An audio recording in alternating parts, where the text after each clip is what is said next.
Hopefully this cuts a little bit of the concern with water restrictions. Water restrictions. Water restrictions going on right now.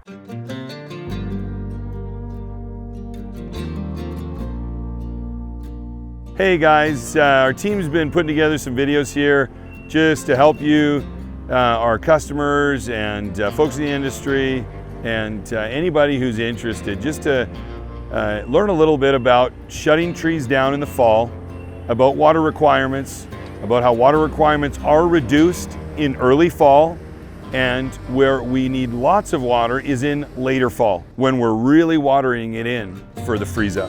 That's a perfect bud going into the winter.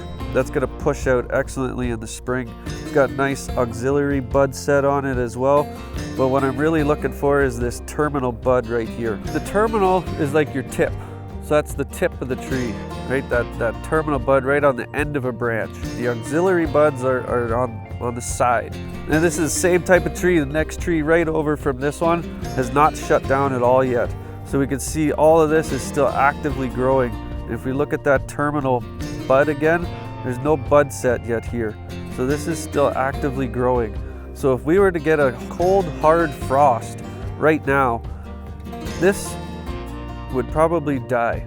If we just keep pouring water on this and we keep getting warm temperatures, the tree's naturally gonna wanna grow. We need to start backing our water off. We need to turn it back a little bit, start stressing those plants just a little bit, just to start getting them ready for winter.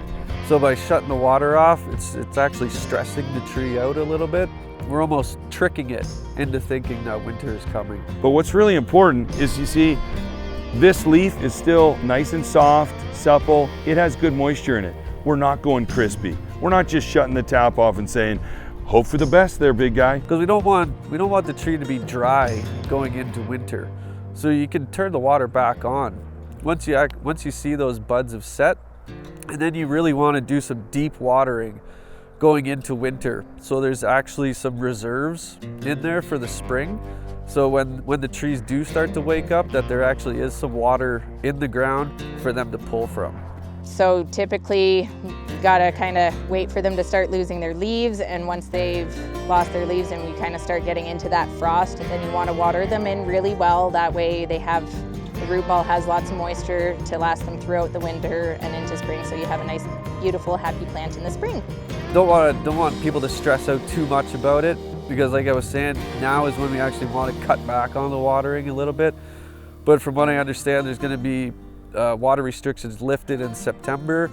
So by then, that's a great time to start that deep root watering again. Hopefully this cuts a little bit of the concern with water restrictions and gives you guys what you need to help that plant material get established and come back with great vitality